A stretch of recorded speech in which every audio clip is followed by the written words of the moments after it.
Hi guys, are you hearing me?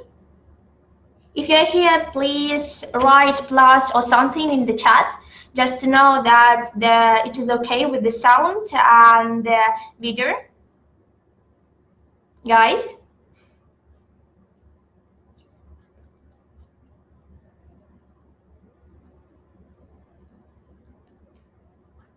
Hi, it's okay, fine. I'm very pleased to be with you today, and we're going to have today a webinar about the HEC Global Scholarship Competition, and today's subject is mathematics. And actually, on this slide, you can see our agenda today. So I will give you a brief general information about the competition and rules. Then we're talking about the formats online and offline in mathematics, and then we're going to demo version in the 10th and 11th classes, some tasks and problems you can see on the website, and see the solutions and some comments about these tasks. And at the end, we have some Q&A session if you have any questions which I'm not covering during our webinar. So if you have any questions about some tasks problem, you may write in the chat, and after I'm finishing, I will read your question and answer it. So the first is the general information that we get. So once more time, you have two formatting. One is online test and another format is written test. And actually you can choose which one you can get, but it doesn't depend on whether you have online or written test. The time is exactly the same. As you can see here, this is 3 hours for our Olympiad. I also put here the web with the schedule, and you can see in which date the Olympiad will start it for written and for online version. And actually we have black screen. No, it's okay. So, and I also put here some important system requirements if you're going with the online formatting.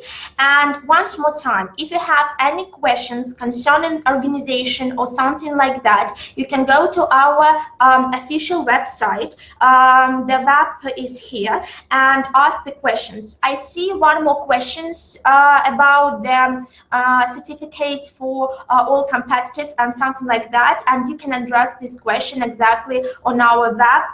There is an email which can help you. Actually, we don't know about whether or not all participants will have our certificates. That is why I recommend you to write here the letter. Okay, so this is the general information about the formatting and all this stuff, and two important web. Now we're going exactly for the format and rules about the mathematics that you are going to have. So first of all, in both formats, online and offline, you're going to have 10 tasks. It doesn't depend whether you are in the 10th or 11th class. You will have 10 tasks. And actually all these tasks can be divided into 3 parts. The first part is the easiest one, I think, because it's only 7 points for each, and you have 6 problems in this part. Which is important here is that we are going to get any points only for the answer. So what does it mean? It means that we are not looking for the whole solution. So we are going to check only the answer. If the answer is correct, in this way you're going to get points. If the answer is not correct, so you don't get any points. So this is very important. The second part has only 2 problems, and it's more expensive. It gets some more points. Here's 13 for each. And in this part, both answer and scheme of the solutions are checked. What is meant by the scheme of the solution? So you have not to write all the solution. You just write steps. For example, on the first step, we're going to get the solution for the quadratic equation. On the second step, we're going to have the integral methods to find whether this solution gets positive or negative answer, so on and so forth. And for the last part, the third part, we also have two problems, but this is the most expensive exercises in our Olympiad. This is 16 points each, and only in these tasks we're looking for the full solution. So in these parts, you need to write all the explanations, all the solutions, all the logic you're having to find the answer for these problems. What themes are we going to have in our Olympiad? First of all, this is the general themes for both classes, and also we have some special themes for 10th and 11th classes.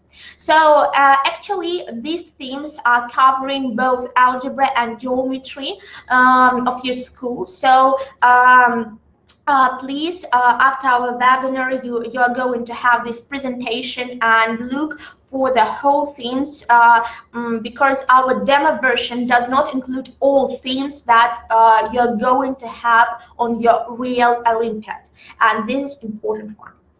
So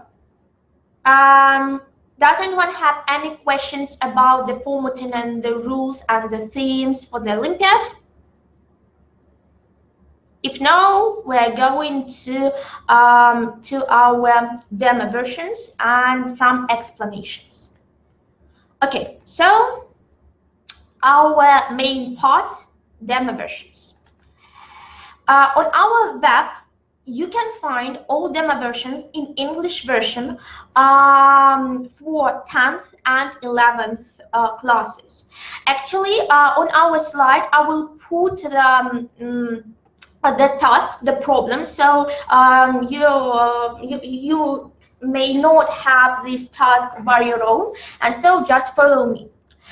We are going to start from the first problem and then explain briefly or some problems in more detail for 10th classes. First of all, actually, this is the problem, very simple. This is the first one, which includes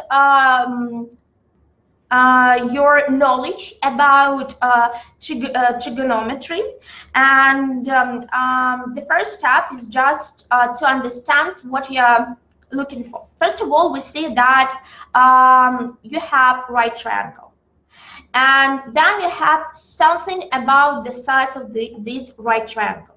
So our first idea is that why we are not just to draw this triangle and to put all notations that we need. So actually we have right triangle, A, B, and C, and we put these notations A, C, and B. And as you can see that the legs of the triangle are not equal. Because we can see that here we have the arithmetic progression. If we're talking about the arithmetic progression, we're talking that we have not equality in the sides. That's why we are not talking about the equal legs of our right triangles. Okay, so now we have the graph. What is next? In the next, from the first step, we're going to look for the problem about arithmetic progression. So we need to remember the formula for the arithmetic progression. In our problem, we said that B is bigger than C, and just for the arithmetic progression, for the formula, we can conclude the sum of A plus C divided by 2 is equal to the B. From this expression, where we can simplify it and get the first equation for the system of our equations. To get the second equation, we need to remember our Pythagorean theorem about the right triangle to find our legs. So we know that from the Pythagorean theorem, b squared plus c squared equal to a squared. So from these two equations, we get the solution. Okay, wonderful. But let's look at what we need to find. We need to find the sinus of the least angle. At this part, before we're going to start solve this system of equations, we need to understand what we're going to find. If we're talking about this, we need to find this angle gamma, the sine of this angle, because this is the least. Why do you think that this is the least angle? Because it is in the opposite of the smallest length. It does the rule, the theorem, that the smallest angle is on the opposite side from the smallest length. That's why we're looking for exactly the sine of this angle. Next, we understand what is the sine from the definition of this trigonometric function. It is just the relationship of the sides, c divided by a.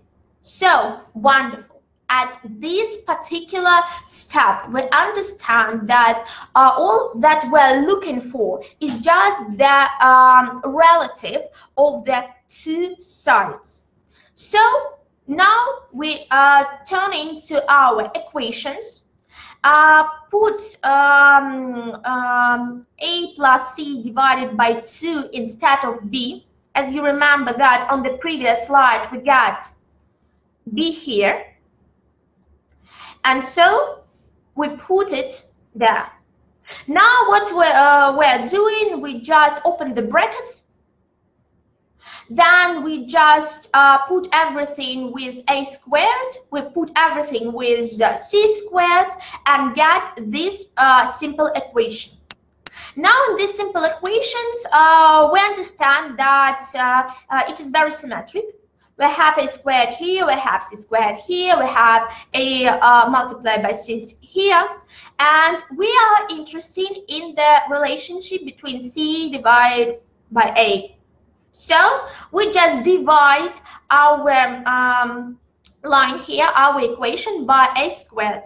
So we got 3 minus 2 multiplied by c divided by a minus 5, and we can put this division in the brackets in the second power. And now we just solve it relative to the c multiplied by a. So in this task, you just need to get these 4 steps and get the answer. And as this is the first problem, all credits are getting for the answer. So in these tasks, we covering the theme concerning the functions sine, cosine, the right triangle, and the property of the triangles. And at this task, we also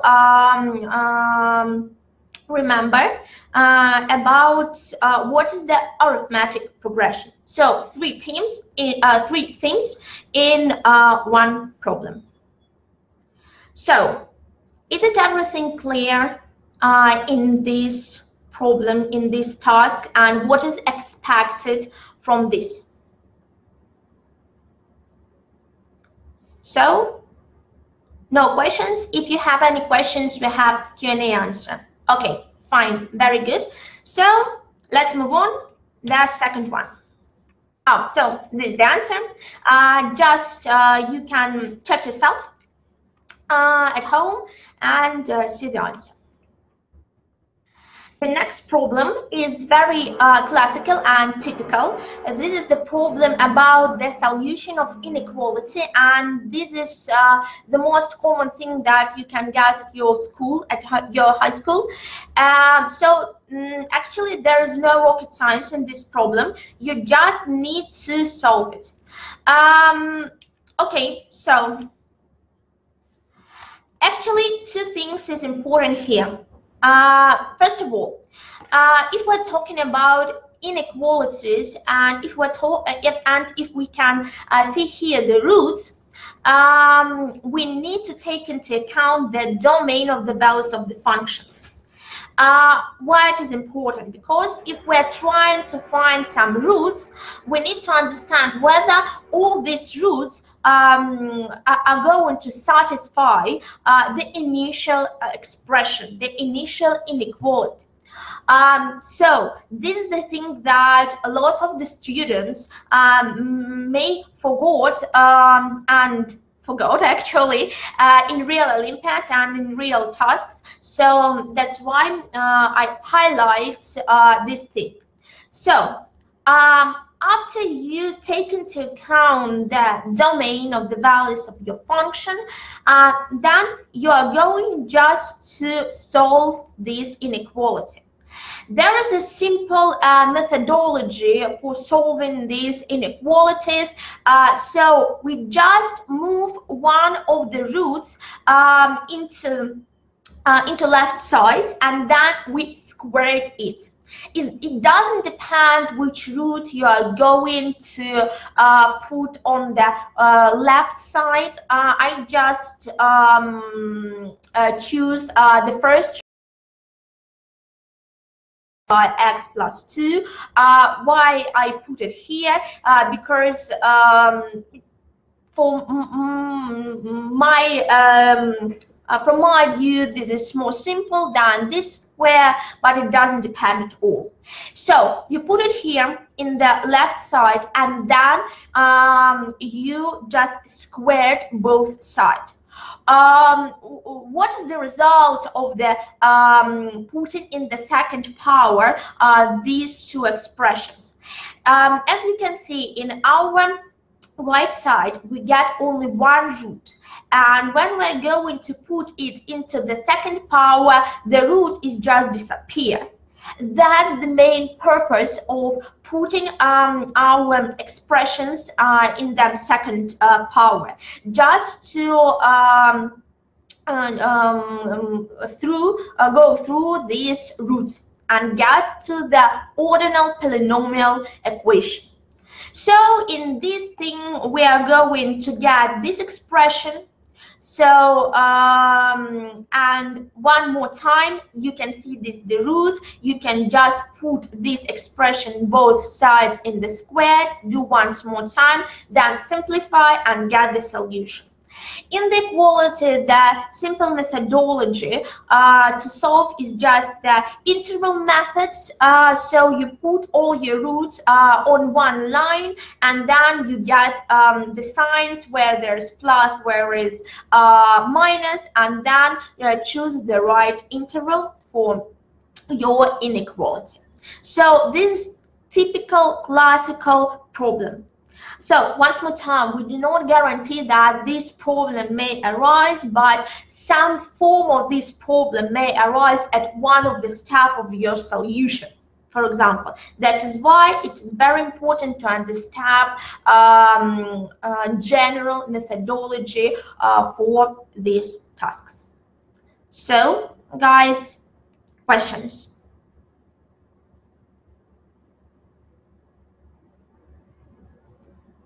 Okay, thanks a lot, Nargiza, for your comments. I will just see the comments and understand that we can move on. So, next one. I think that this is very nice problem. Once more time, it's about our functions like cosine, sine, tan, and the inverse function. As you can see here, we have the inverse function for the tangents, and this is arctan. This is very pretty problem because of the idea of the solution. So we understand that if we have some inverse function, just to understand what is the value of this expression, the first and the simplest idea is that can get some new expression uh, for for the initial one. If we have arctan, we can get just the tan for it and get the simple one. So use the inverse function tan for the whole expression. Actually, I put here on the slide a very useful formula that you need to know for the Olympiad, because you can get some expression for the simplicity in the problem, or in one part of the problem, or in the solution inside the problem. That is why all these formulas is must for the Olympiad. So, and we understand that if we put tan here and know that arctan of this expression is just x, and the arctan of this expression is just y, we get exactly the tan x minus y. And for this expression, we have the formula here. So now our initial problem modify into the following. We just need to simplify and to write this expression. So we just put tan here. We understand that that is x or alpha, doesn't matter. This is y or b. And then we put everything here just according to this formula.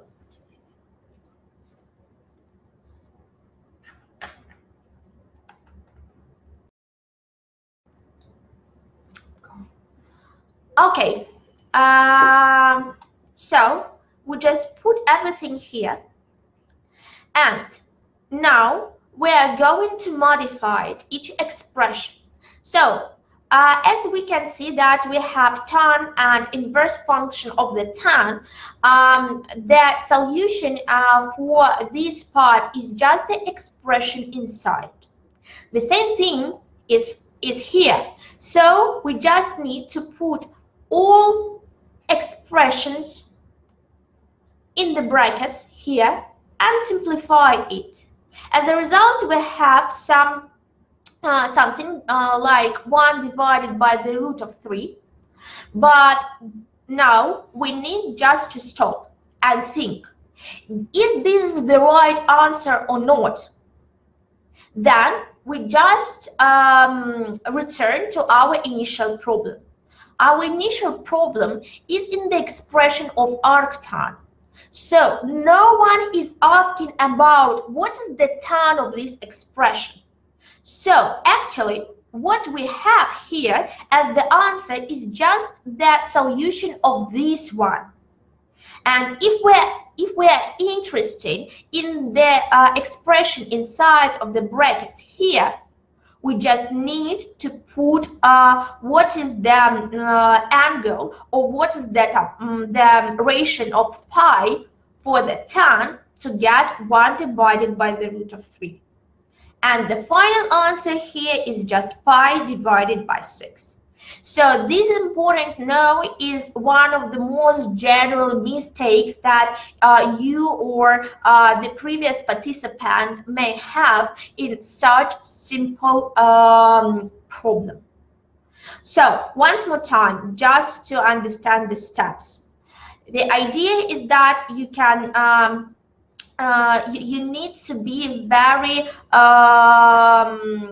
sure about different expressions and different functions, and how you can manipulate with these functions. So if you see in your tasks problem something with trigonometry or sine, cosine, some of this stuff, You just need to starting to think which formula for all this stuff we have. So that is why I put it here, the table. And actually, this is not the one table. You have the cosine of the double angle. You have the cosine for the angle divided by the half. You have cosine squared. You have cosine third. You have cosine multiplied by sine, and all this stuff. And you should to be very easy in all these formulas. So you find the right thing, you just then simplify it, and do not forget about the initial task. So this is the end of the third problem.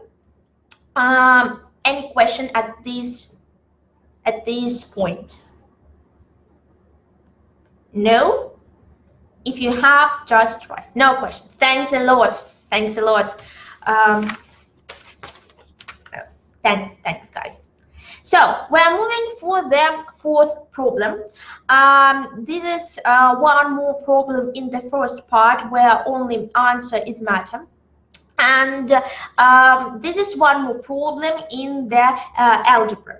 So now we have the you need to determine the sum for all integers for integer a for which both different roots of the equation belongs to the interval. So this is the problem with the parameter. So a is just some parameter that can change, and we need to understand.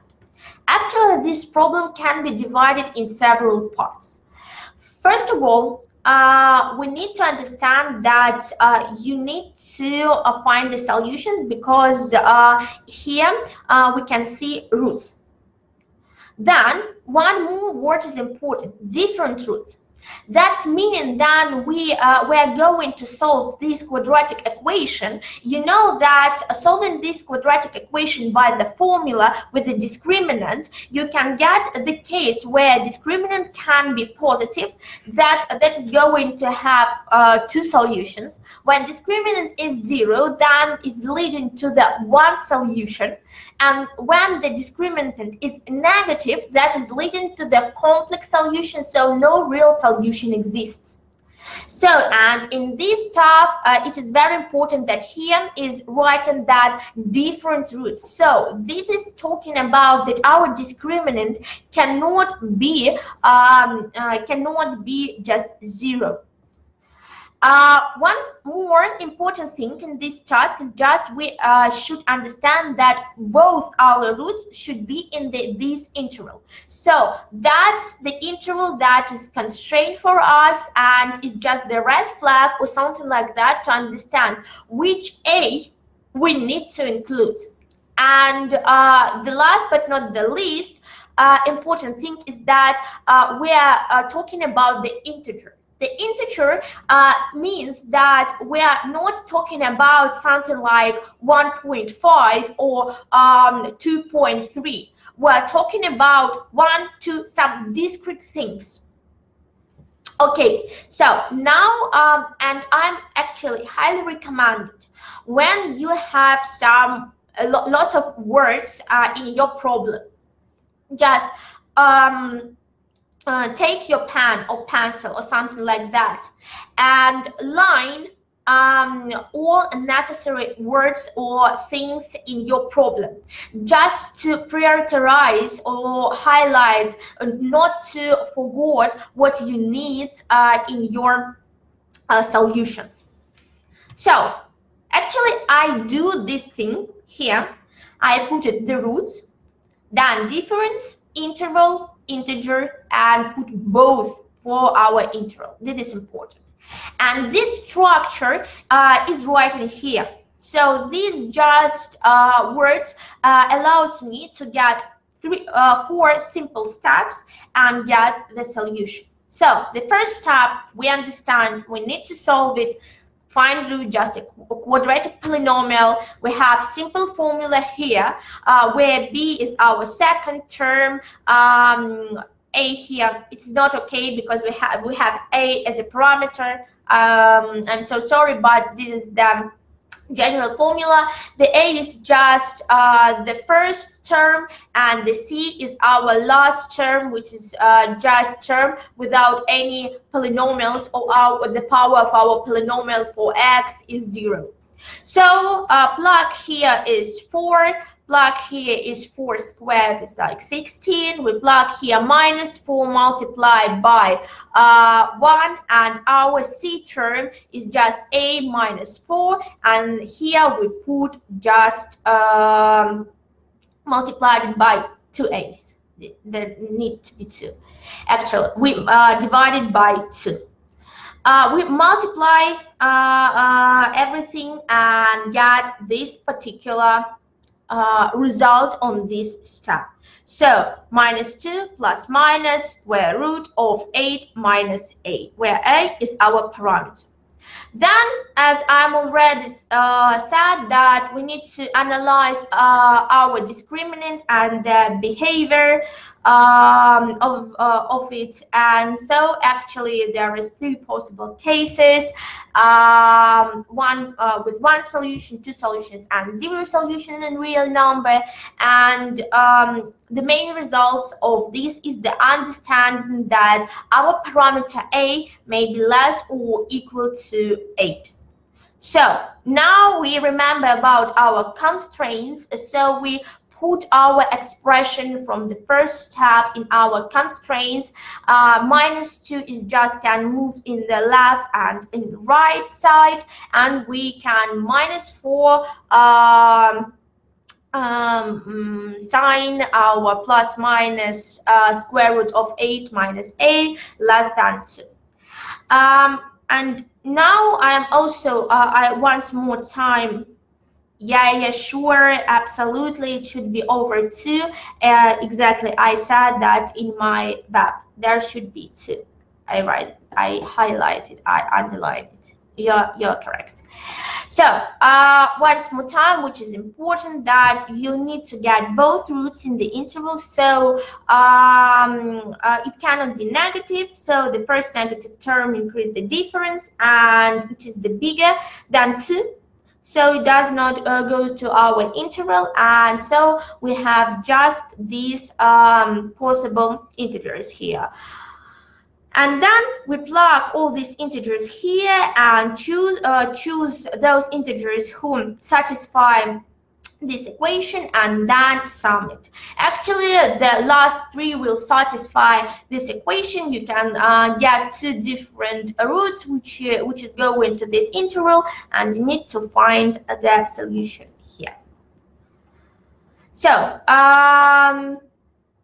in our presentation that we'll send you, there is 2 here, so everything will be okay. So any questions? I see the comments that the missed last 15 minutes. Actually, there will be the video of this webinar on our YouTube channel, and I think that we are going to also send you a letter with the link to this video and with the presentation. So don't worry. Okay, we move on to the our problem number 5, and we need to solve this system. So actually, this system on the first side is very complex because there is no linearity here. You can see that this is second power. This is just the product of the 2 unknown variables, and how we can solve this system. Actually, one simple methodology or simple idea that cannot be used here is just to understand and that we can note that some of our expressions here, some of the values, some of the terms, for example, x squared multiplied by y squared, or for example, x multiplied by y, is just some new variable. So we just note all this stuff by the new variables and get the following system. So that is better because now we have two equations. The system is linear, so we can solve it without any problems. But actually, we have three unknown variables and only two equations here. From the course of the linear algebra, we understand that if we have three unknown variables and two equations, there should be some dependence between between unknowns variables. But let's return to our simplification, to our first notation. As you can see here, something is not very simple. We get two different variables for this actually the same. As you can see here, a is just the same thing as x multiplied by y, or the c squared. So this means that these two variables can be just put in y thing. Yeah, exactly, you're right and correct. So now we can just put only two variables, and our initial system modifies in uy. So we got 3x squared, c squared plus b minus 3 times c equal to 7, and the second equation is just tan multiplied by c squared plus 3b minus 20c is equal to 3. So now we just need just to solve this system, two equations with two unknown variables. Yes, exactly, the comment is right. I will put it here, as you can see, and solve in this way. So actually, what you can do, you can just multiply by 3 the first equation, and then just subtract from the second the first one, and just we need to just rid of the b and just go in c. Then you have the quadratic equation for the c. You can solve it. You can get two different roots for this, and at the same time for each of these roots you can get different b, and then you just remember what is c is. C is just a is the product of the x multiplied by y. So x multiplied by y. And if we're talking about that b is equal to 1, we can find everything, x and y. Because remember, you are not interested in c or b, you are just interested in x and y.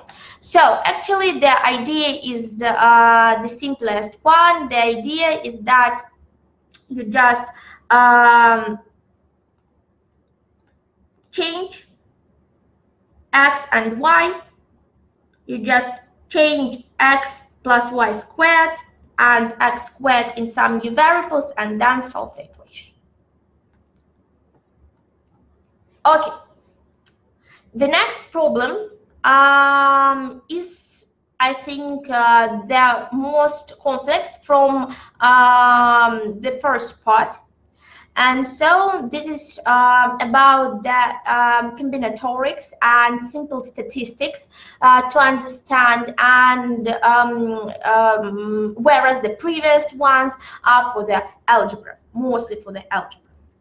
So now what is our problem? So you need to understand and determine the quantity of the 4-digit numbers which is not divisible for 1000, and at the same time have both the first and the last digits even. So what is important here? So we have two constraints. The first constraint is about that our four-digit numbers should not be divisible by 1000. We understand, but the four-digit numbers can be divisible by 1000 only when they have three zeros at the end. So, which means that 1000, 2000, 3000, so on and so forth. If we do not have three zeros, three digits equals to 0 at the end of our number, then this is that we exactly is looking for. So four-digit numbers which is not divisible by 1000. The second one is that we have the condition that the first and the last digit should be even. So we just remember that the even numbers are 0, 4, 2, 4, 6, 8. So 0 cannot be, because if we have the first number 0, at the first number we have not 4-digit but 3-digit numbers. So actually we are interested for the first place only in 2, 4, 6, and 8. But of course, 0 can be at the end, it can be the last digit. Okay, so we understand, but that for the first position, the first digit of our four-digit number, we have only 4 candidates, and for others, we have another combination. So, actually, okay. Now let's understand which combinations and how many combinations we can get. So let's fix our first and fourth digit of the number. As I'm already said that for the first digit, we have only 4 possible combinations with no 0. The first variant that we're going through is that for the last term, we also cannot get 0. This is only the first variant.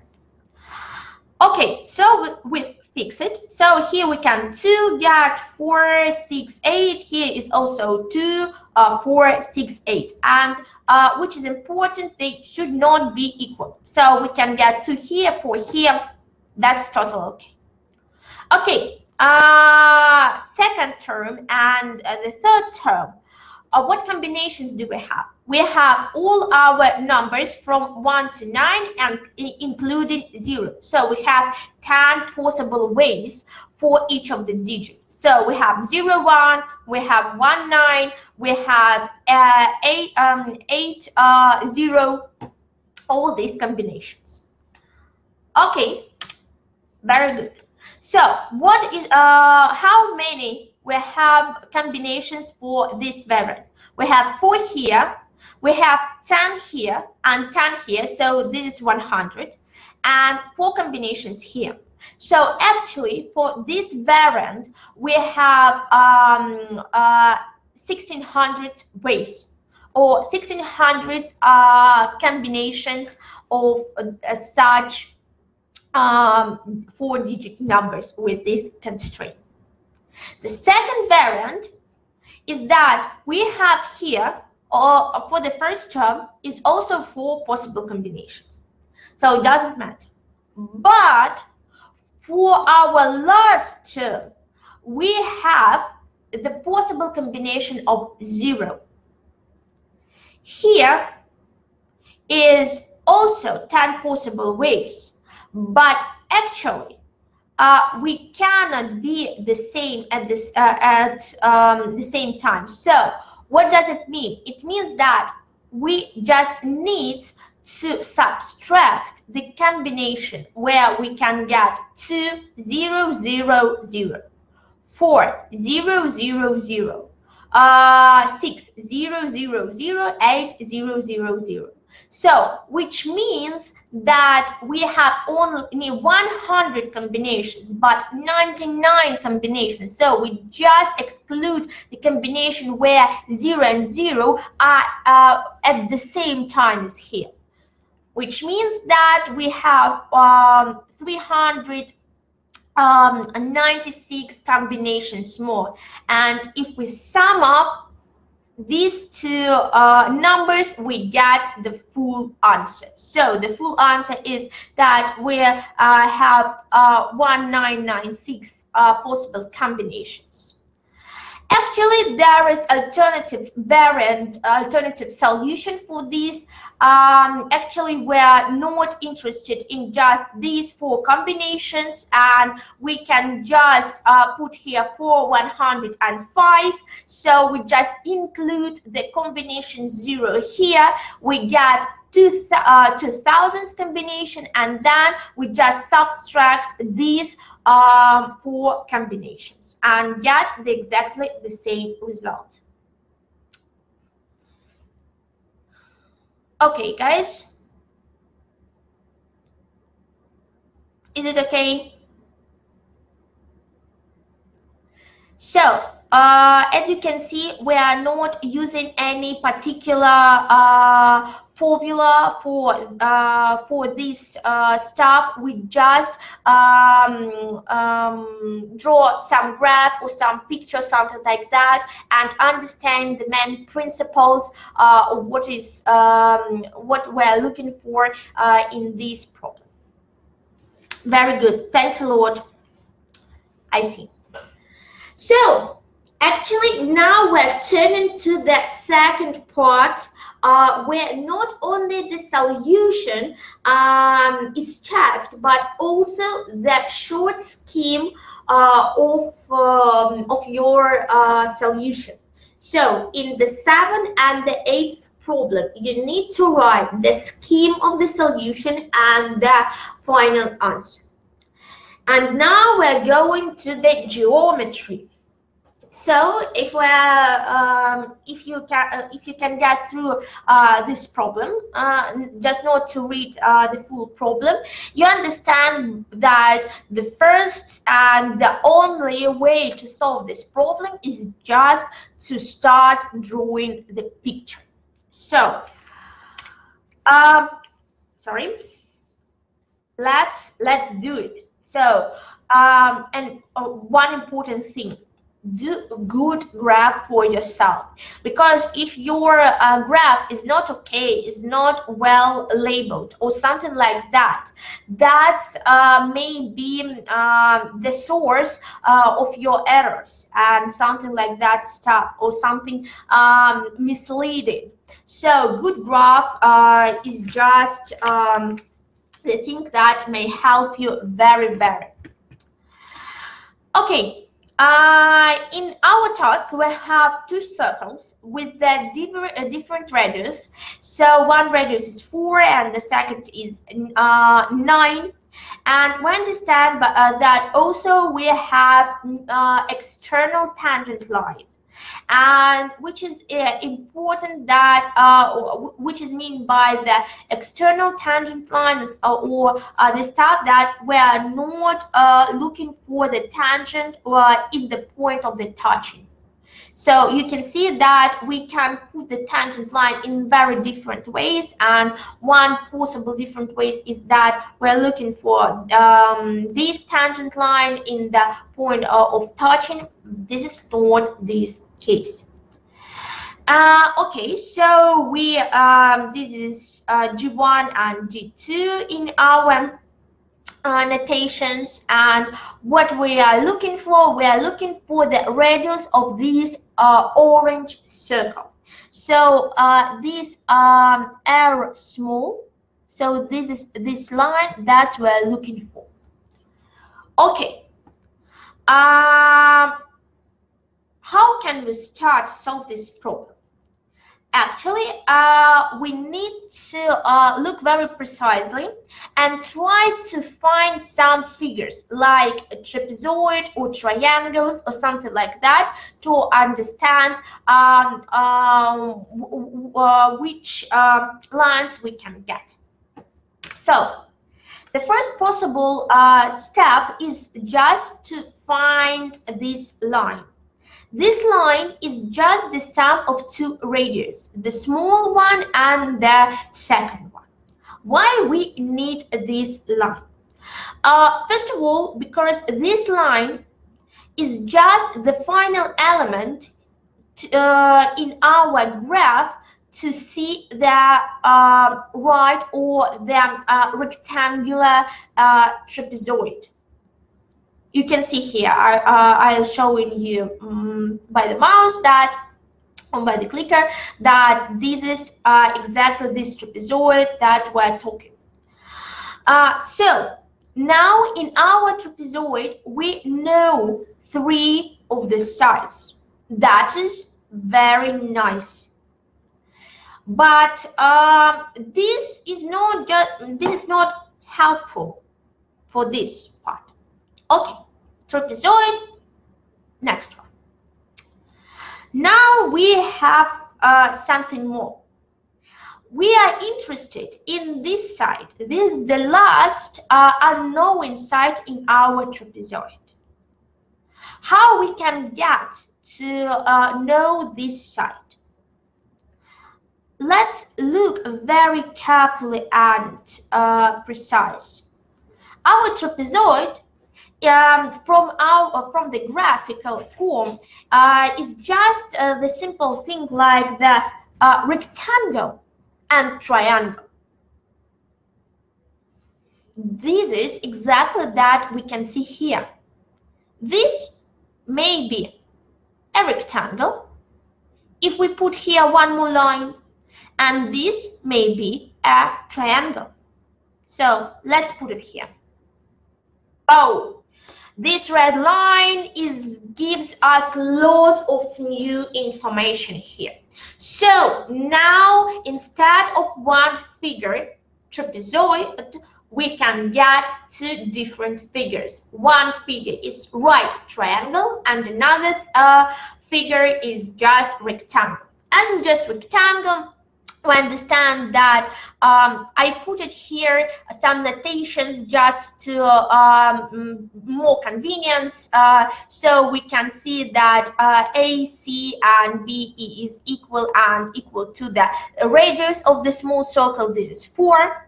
And BD now is divided into 2 parts, BE and ED, and we know that this thing is equal to 4, that the rest is 5 is here. Now we know 2 of the sides in our right triangle. Means that we can find CE, and if CE is just one side of the rectangle which is opposite to AB we're looking for, AB will be the same for the CE. Meaning that we can find that AB equal to CE equal to 12. Wonderful, guys. At this step, we understand all sides and all things. But at this time, we still don't know anything about the radius of the orange circle. Now, let's move on the next step. The next step is actually, I also put notations here for the radius we're looking for. You see here, this is OF. Just for the convenience for us, and put everything, any information that we need here. And also I put here the link for the video you can use just for the proof of the theorem I'm going to use. Actually, in the geometry, there is a special theorem. This theorem says that the length of the common tangent, in our notation, this means A and B. So the length of A and B is just equal to the double square root of the radius of the circles. In our notation, this means that AB equal to 2 times square root of 4, this is 1 our radius, and 9, this is another our radius. That is why on the previous step, we're finding our AB side. So we see that this is exactly the same. And we can use this theorem 2 times.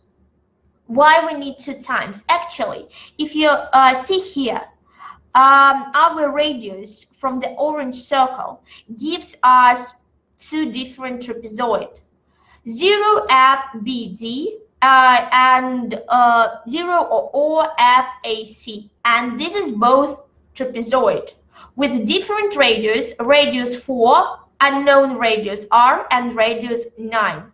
And this is exactly the common part of the tangent line to the 2 circles.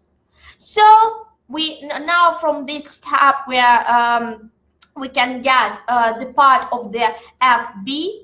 FB will be equal to 2 times 9 multiplied by the unknown R, and FC, this thing is just the product of the 2 multiplied by square root of 4 multiplied by R. And we know that AF and FB, the sum of them equal to 12, and from this part we can find R. So I see the question, can we solve it by using circle equation? Actually, no.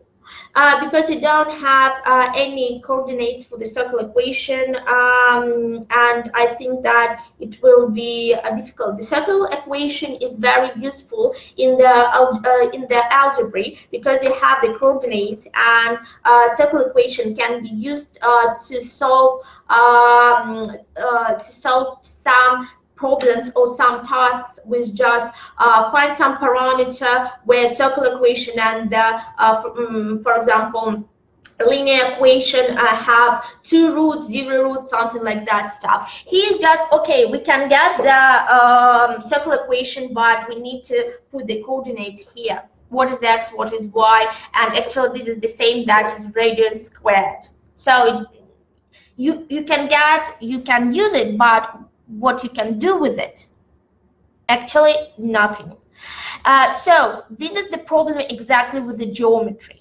And please, if you have some time or some interest, you can get for this link to find the proof for the theorem that we're using for just this formula. And actually, this formula gets very, very simple. It gets from exactly this graph, but in the common notations.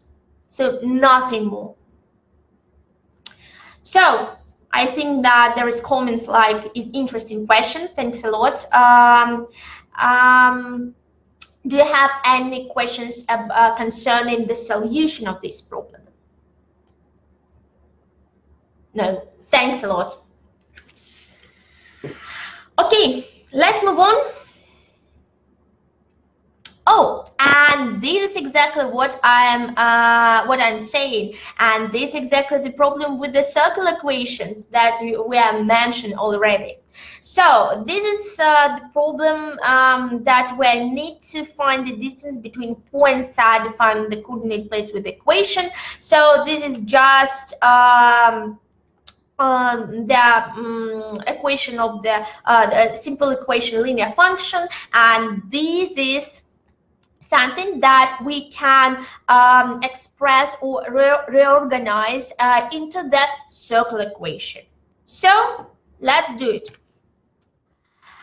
So the idea is very simple. First, you need to understand that the first equation is a straight line.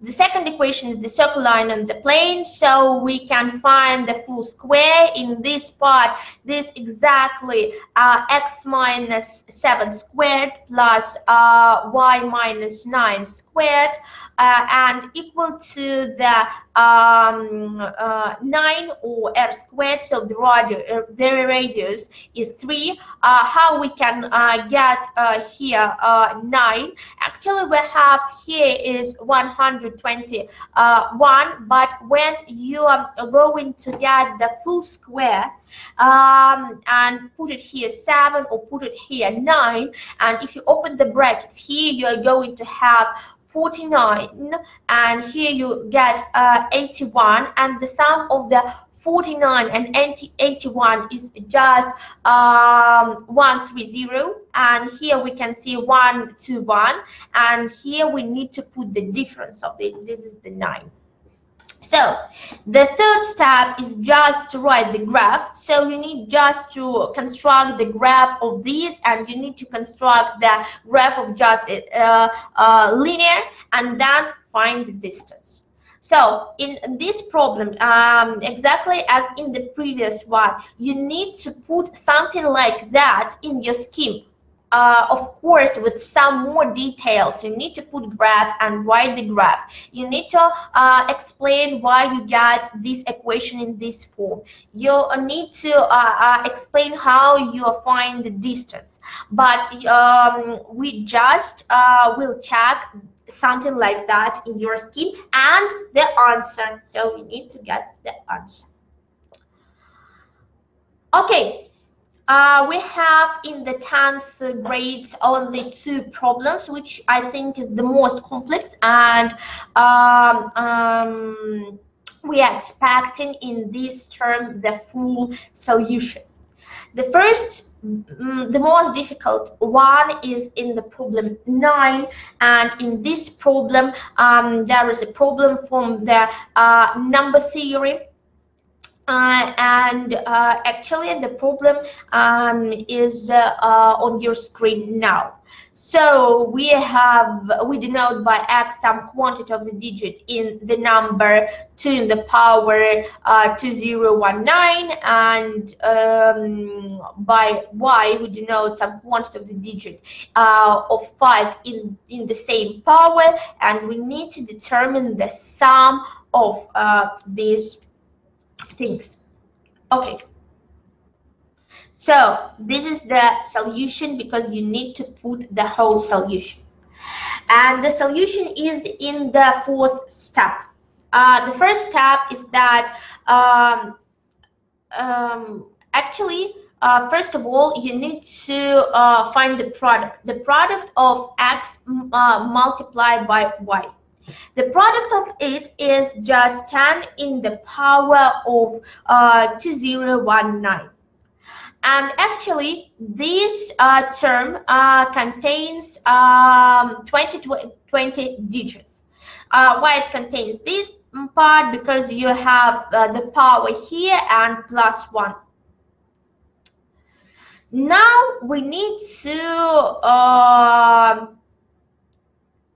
understand, and we need to denote some new variable. For example, let's denote some p. What is p? P is just some power that you can get, and we understand that 2 in the power of 2019 is just lines in some interval. In the interval from 10 in the power of p, and in the interval in the 10 in the power p plus 1. The same thing is correct for the 5 in this power, and we know some variable q for which 5 in the power of 2019 will belong to the interval 10 in the power of q and 10 in the power of q plus 1. Okay, now actually we need to show that our number in the power of 219 in the form of something like that, 10 multiplied by p plus s, and 5 in the same form in the q plus t. So you can see it here. Then we modify it and see the 2 intervals, so that our variables p plus q is in the interval. It may be less than 2019 or bigger than the 2017. And now we need to prove the last one. And the proof of the last one is just from the opposite. So let's assume that the last one is not correct. Then we get something which gives us to the contradiction. If we're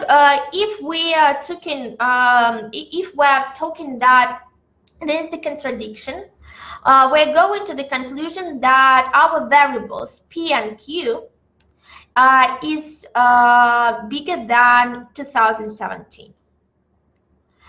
And we understand that it is bigger and less than 2019, then exactly we have only one possible ways on the first step, that the sum of this is equal to the exactly 2017.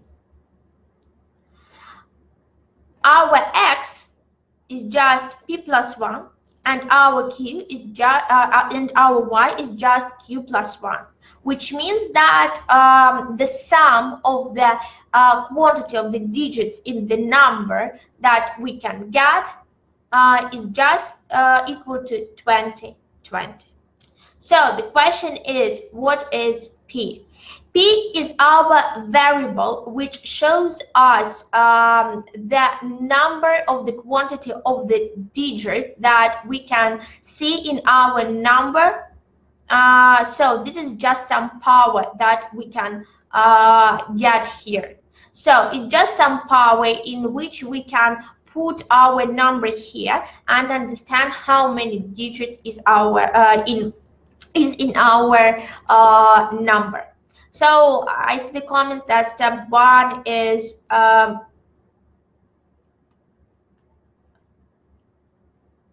why you think that P is 2019? No, it's not correct. P is not here. We can just find exactly the sum of it, or some not the simple one thing. And we are not interested in some P or Q or X or Y. We're just interested in the sum. And so actually all our solution is constructed in the way just to find the sum. So we're not interested in the exactly numbers. Actually, the exactly numbers in this stuff 2 in the power of 219 is just 608 or something like that. So this is not the thing you put it here. I understand that the second step is confusing, but actually this is the complex problem. And the complex problem is not just the simple algebra. This is the theory of the numbers. And this is just the thing this is the Olympiad level. So 9th and 10th problem are the most difficult. That is why we highly recommend, or strongly recommended you to solve some difficult problems for some logic tests or something like that, or from a high level that you get in your school. That is why it is the Olympiad. But this is one of the methods that you can use in the theory of the numbers, just to understand what is going through. Okay.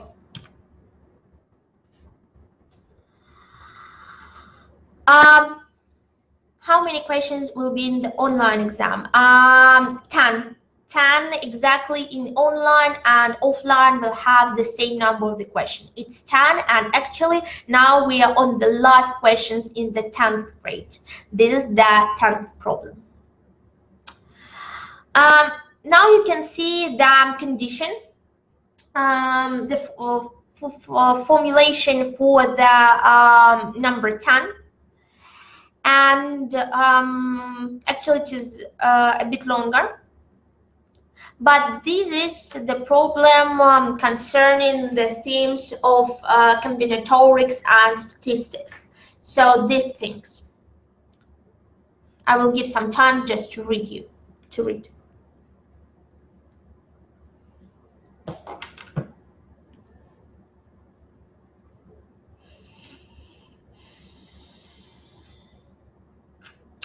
Okay, I think it's enough time to read the problem. So, what is going here? Actually, we can write four simple steps or four steps for this problem, and you need to write in more details. First of all, that we understand from this problem, we need to just the maximum possible number of the passengers at the same amount of the moment. We understand that the answer is no more than 50 passengers in the bus at the same time. Why 50 passengers? Because of the form how the passengers are entering and exiting the bus. So actually, the thing is that we cannot get on one stop of the bus more than 10 passengers at the same time. So the entering and exiting person are exactly 10. Now, one more important thing is that at the bus stop of 5, our passenger needs to exit. That is why if in our example, I write here some example just to understand the methodology or just the scheme of the problem. If in our first bus stop, 10 passengers entering the bus, in the second stop,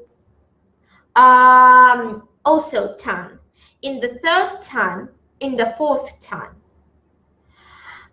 Meaning that on the 5th stop, at least one need to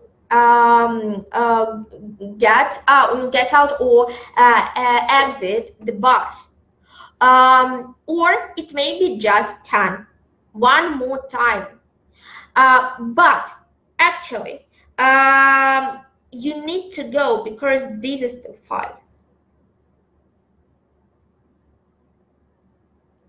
We can put it here just 2, 3, or nothing more. But if you're going here just 10, you understand that on the next bus stop, you need to, most of your passengers need to exit. Okay, if you get it here 10, let's put it here 10, plus 10 here.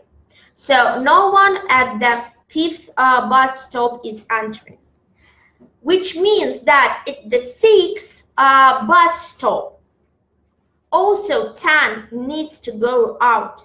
Why? Because they get 5 bus stop at the 6th point for the 2.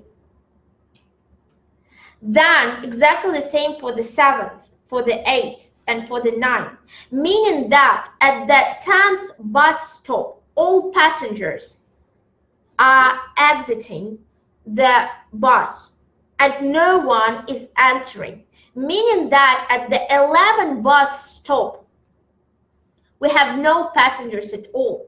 But in our problem, we see that there is 11 bus stop. And in the 11th bus stop, someone also needs to exit or enter. That is why we construct our passengers in the way that we can see here is one of them. You can put here not 1 but 2, not 2 but 3, something like that. But actually, we need to construct the following, that we need to some passengers at the last bus stop. So if we just put it here 10, then in all following bus stops, all passengers just need to enter. No one is, all passengers need to exit, sorry, no one is entering actually. That is why on the 5th bus stop, at least one person, at least one, need to exit. And actually, we are talking about the least, at least one, because we need to determine the maximum possible number at the passengers. All 10 may actually exit. But then, that will not be the maximum possible. So, the idea of this problem is just write some examples like I provided here. So these numbers may be different to understand the mechanic beside how passengers are entering or exiting. And this table, it's very simple, understand how persons can get. And why we put it here 10, 10, 10, because we see that it's equal to 2 or to 10 in any stop beside the last one. That is why at the last one, which is 11, we get not 10, but only 2, 3, or something like that, but not 10. Can all the passengers have to exit? Actually, no, because in our problem we see that except the last one, except the last bus stop, all the passenger flow is equal to 10. So meaning that at the last stop, there is no possibility to get 10 here. Okay? So this is here, this is written here. The total of entering and exiting person on any other stop besides the last one is equal to 10. So that is why we get it. Okay, very tricky. Yeah, exactly. So that is why this is the last problem. The last two problems are very tricky. Yeah.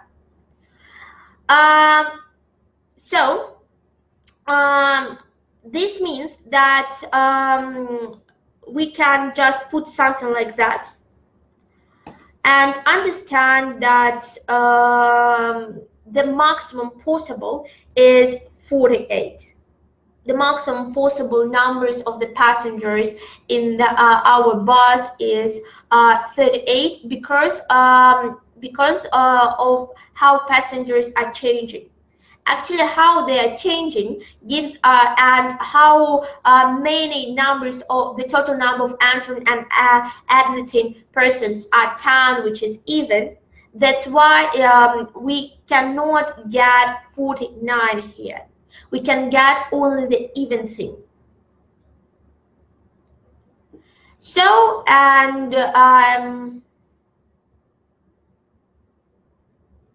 IQ question. Actually, this is the question from the combinatorics one and from the logical thing. So I don't think that this is from the IQ question. Okay. And so the last but not the least, that we're looking for the example, something like that, in your solution when you provide the full solution for this problem. So that's the whole demo version for the temp rate. If there is lots of temp classes in our webinar, actually this is the main part for you. If you are interested in the demo version, we're not covering all for the 11th. You can be with us for the rest part of the seminar of the webinar. If not, thanks a lot. And now we're going to the demo version for the 11th one. So actually, oh, I see the question here.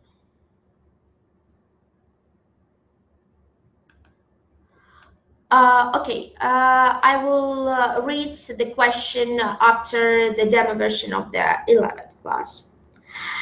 Okay, the first problem for the 11th is the most simplest one. So we'll just the algebra thing. So we got two equations, and we need to find the distance between x and y on the real line.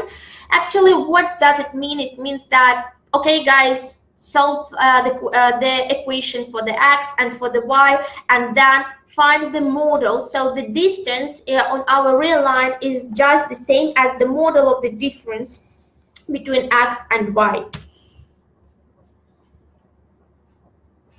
So we need to go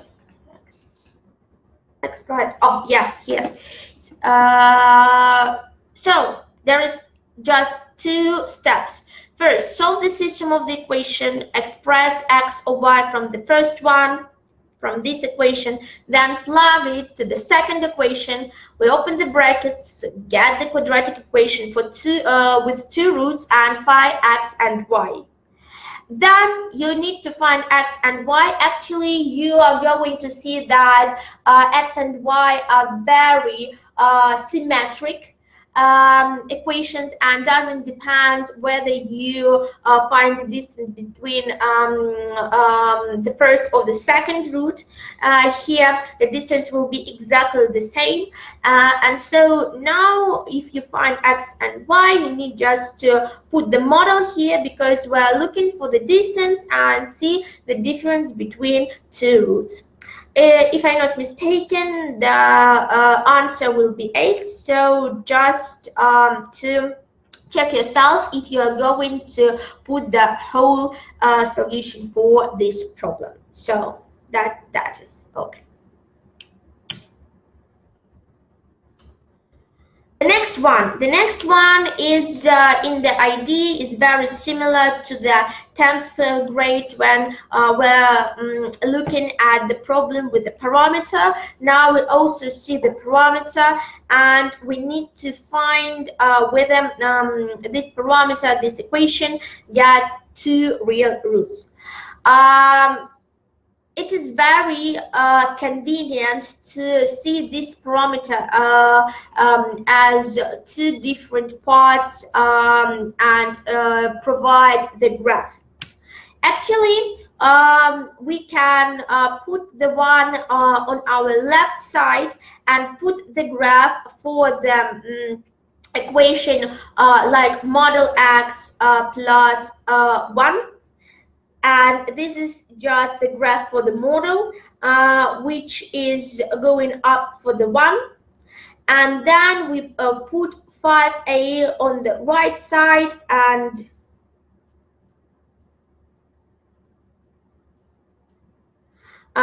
it is get a 5a on our right side, put it a before the brackets, and we get just the linear function. Actually, is we don't know the parameter of a of our linear function, we can see different ways how it is going through. Because of the A, and actually it can clockwise, and we can see other things, and we are not interested in those things that change the slope, the negative slope, the slope of our linear function.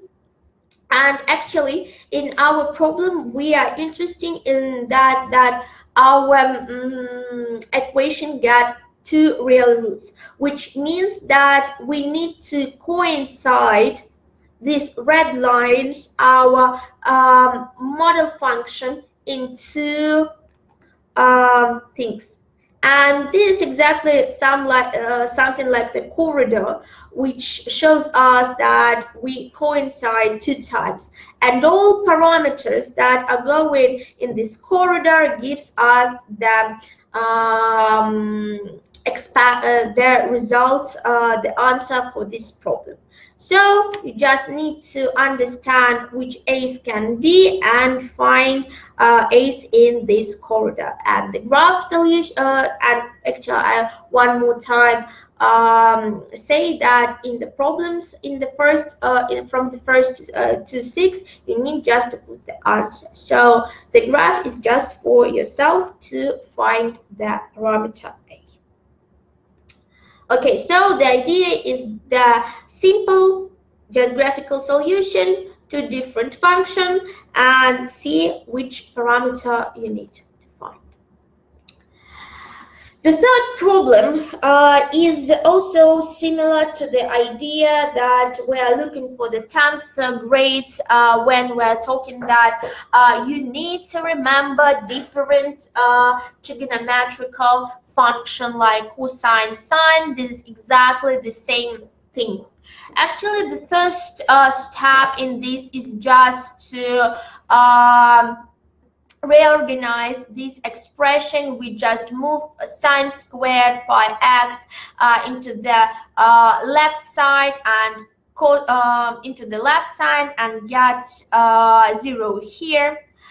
And as you can see that cosine squared pi x minus sine squared pi x is just the formula for the cosine of the double angle. So all this stuff will get just cosine double px multiplied by 1, because we can put it before the brackets, 1 plus 1 divided by x squared minus 1, which is more or equal to 0.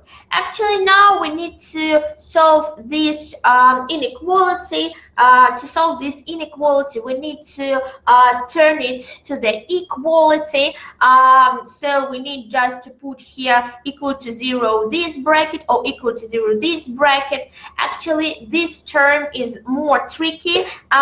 1 plus 1 divided by x squared minus 1, and this is the graph for this function. So actually we have the asymptote here because we understand that x cannot be equal to 1 or minus 1. So this exact solution is not okay. So we get here the vertical asymptote for our graph, and on all others x that we are going to have, we have the positives and the negative values for the function.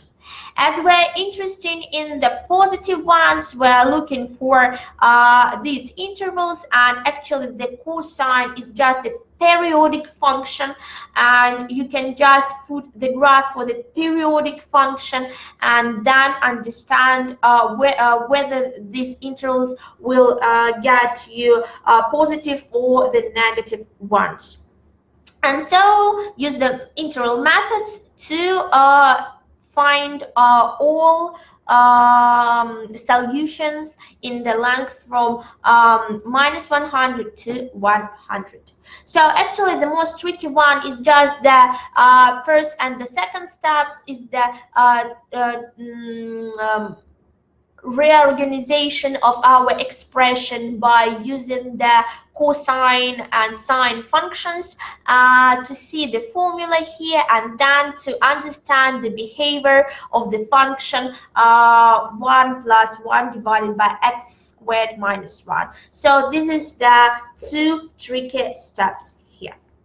Oh, I can see some questions. The first one, is it is not quadratic equation, how can we get to real solution? Which one is not a quadratic equation? So I think it is going to the first problems.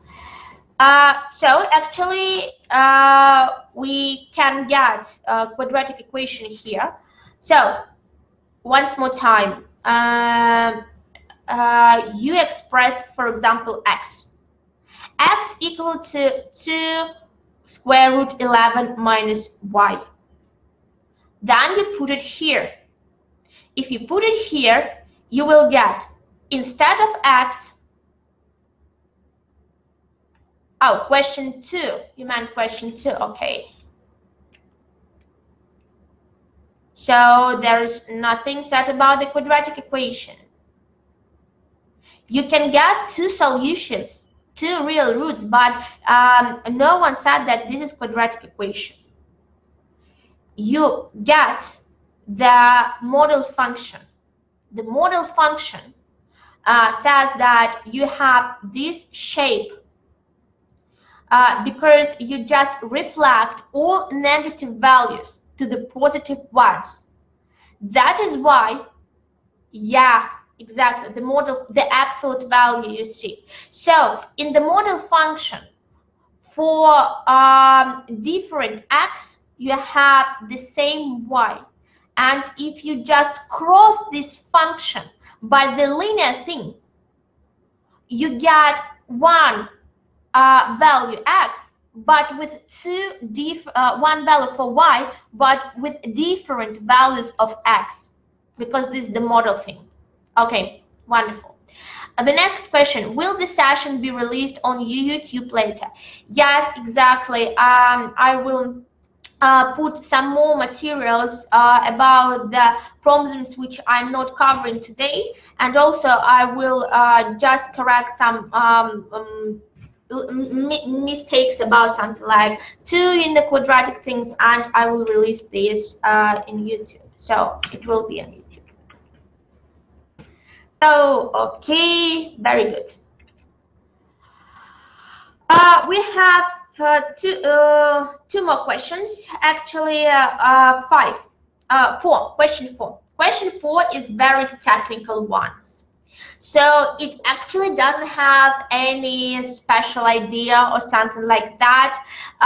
You just need to find roots, all roots that you can find, and just the sum these roots. So this is the very technical ones. And the main I don't know, idea or something like that is just to see which how you can modify, or how you can put different terms of the equation together to see some new expression or something like that. This is the only idea that you can get. So actually, you can see that all terms that you have can be divisible by 5. So 25 in the power of x is just 5 in the power of 2x. So we have 5 in the power of x here. And you can see here also in this problem, it is very important for you to remember the features of the power. So for example, if we understand that here is 25 in the power x, and we can write it like 5 in the power of 2x, then our powers is just multiply.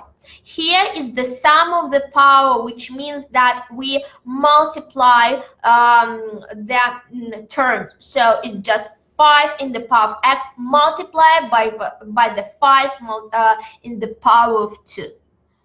So, and minus 125 is just the 5 in the power of 3. So, all our terms is just like 5 in some power. And all exercise and all problems is just technical, how you can modify, how you can reorganize all this stuff. And here will be the solution, how you can modify it. For example, we open these things, we just can divide by some terms just to rid of some expressions, just open the brackets. So possible thing is just we can put some a as a new thing, as a new variable.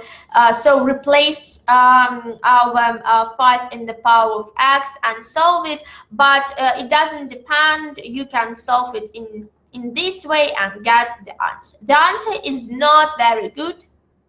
The answer is not beautiful, and this is the technical thing. So, number five. Number five is just the solution of the system with the parameter. As you can see in our demo version, there are a lot of problems with the parameter and inequality, and the main idea of this part is use geometry interpretation to solve it.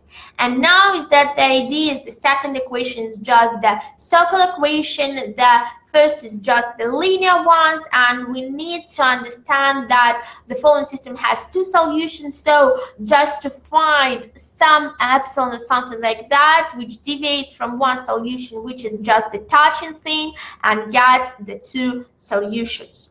So the graph will help you a lot to solve this problem, and you just need to understand which part you are looking for in which numbers. Actually, if you put here the radius is a plus 2, so the 2 is the minimal radius that you can get, so the a will increase the radius of the circles.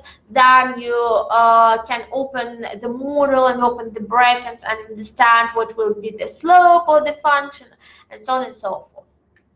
So that's the whole idea before the 5. And the last for today is our number 6.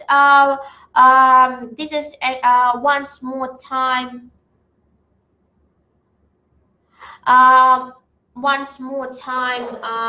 the problems with combinatorics. You can read it here. So there is something about the difference between month and date in USA countries and in the Europe countries, and the question is how many days within a year may be read incorrectly without knowing which standard is used. So the simplest ideas here is just put the constraint. The constraint is month. Actually, we understand that the number of days is bigger than the month, so the month is the constraint. So we're interested only in the first 12 days. And the second idea is here that we're not interested in the pairs of the same month or day, for example, 1st of January or 3rd of March, because we arrived at 3 and 3 and doesn't matter which standard is used. And one more important thing that we have to not to double count these things, which means that the simplest thing is just to put here the day and just to put here the month or something like that. You can translate your matrix and give the same result. And we're looking just for the a part of this table, because if we take into account this part, we just double counting, and we are not interested in the diagonal of this matrix because it is the same. So we understand all the days and just the sum up. So this is the end of the problem, and you get the answer.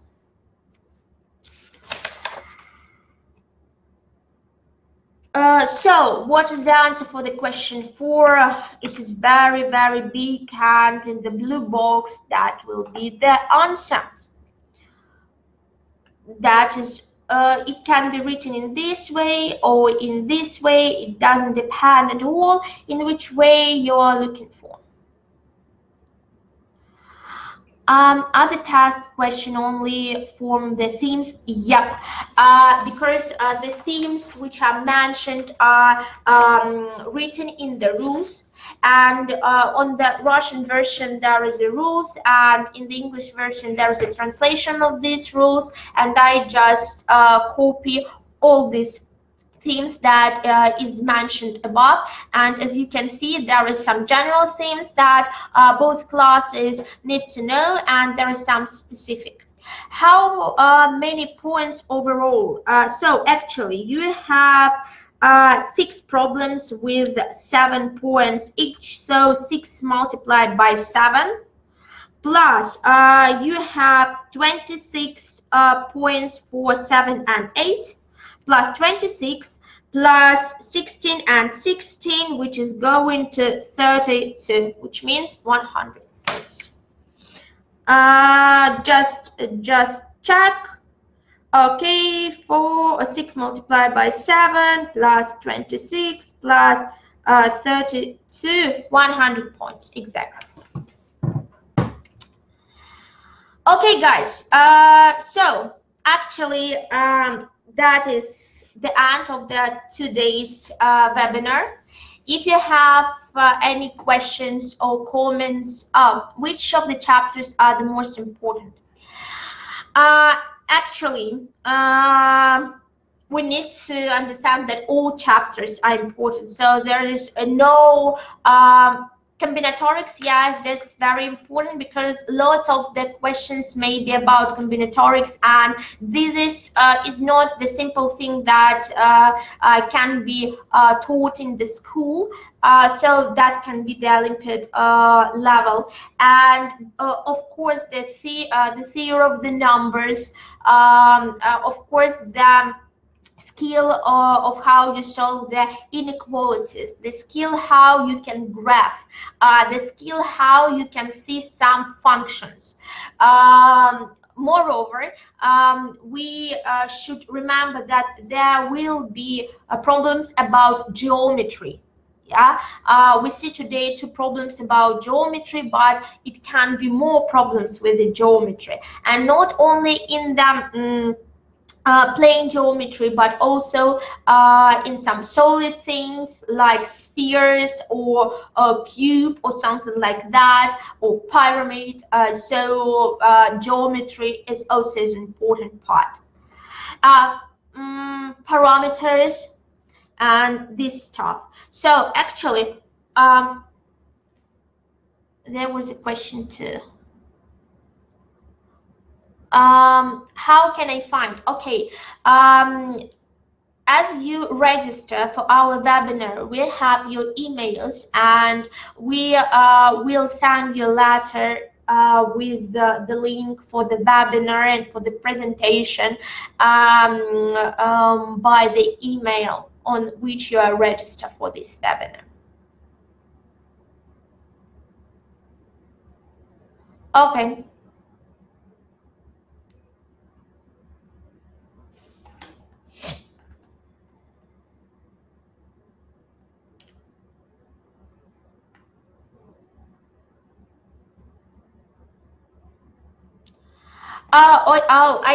I see the question in our site about that I'm a student from Scinces. It isn't impossible for me to pass Russian version of the Olympiad. Also, my motivation letter was in Russia. Is it okay? I don't understand that this country should be asked for the link mentioned, but reply usually takes a week for my own experience. Okay, so actually, is it possible to save this question and to ask it later, just to understand? So we saw your question, Nargiza. We will find information and send you a private email about this stuff, because actually we don't have an answer immediately. Okay, just copy this thing. Okay, okay, well, good. So guys, thanks a lot for being with me today. I hope that this webinar will help you. And if you have any question, just write, and we're trying to answer it as soon as possible. So good luck for everyone, and hope to see you as a student at HEC. Thanks a lot. Bye bye.